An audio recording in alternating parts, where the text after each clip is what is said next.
Lewis and Clark Boathouse was founded in St. Charles in the 1980s by a former teacher and science educator, Mimi Jackson.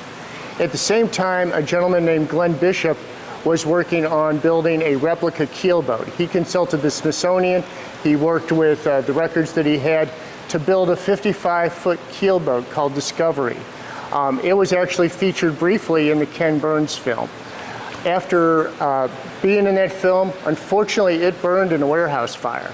And instead of being like most people and saying, I spent 11 years on this project, I'll never do that again, he wanted to have a better boat. And so he looked at the plans. He had a lot more helpers the second go around.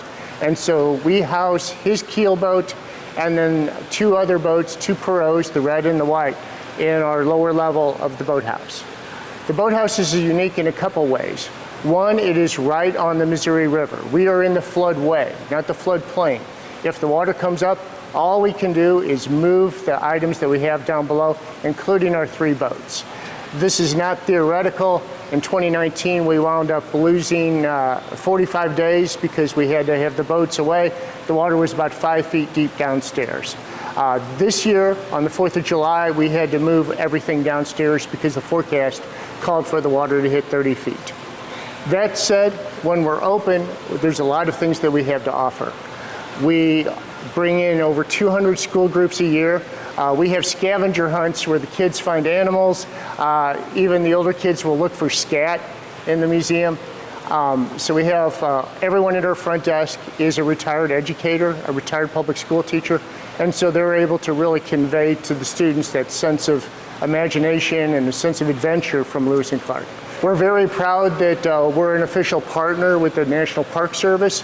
We're not in a park site, but we're able to participate in programs like the Junior Ranger program. One of the advantages that we have is we're literally within a stone's throw of historic Main Street, St. Charles, which is brick roads. We partner a lot with the first Missouri State Capitol from 1821 to 1825. Missouri's capital was just a few blocks away from here. In addition, for people who are doing tourism, we are on the Katy Trail, which is one of the longest rail trail bike facilities in the country. It goes all the way across the state to Kansas City and is being expanded to 440 miles. So it's really cool to see all these people on different adventures. We get a lot of international visitors, and to be able to share the story of Lewis and Clark with them is a real treasure. One of the hallmark events here is to have the MR340, which is a canoe and kayak race that begins in Kansas City and ends here, 340 miles. This year there were over 600 participants. We're proud to be the finish line. We make sure that they have adequate refreshments to help with their recovery. And more importantly than that, it shows that the river is alive, that people can enjoy it as a recreation source. This year is really exciting. It's the 200th anniversary of the Hawken rifle, which was a very high-end rifle in the 1820s, 1830s, made in St. Louis, Missouri.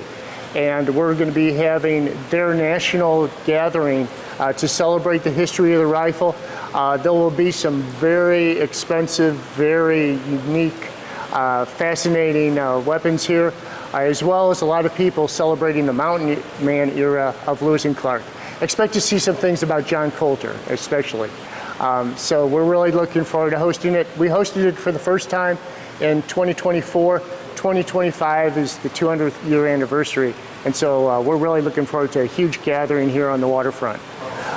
We hope when you're anywhere near St. Louis, you will stop by. You get a chance to see the 3 replica boats and the Missouri River all in one view. So it's very easy to put yourself in the shoes of Lewis and Clark to experience what they must have faced 225 years ago when they began their expedition.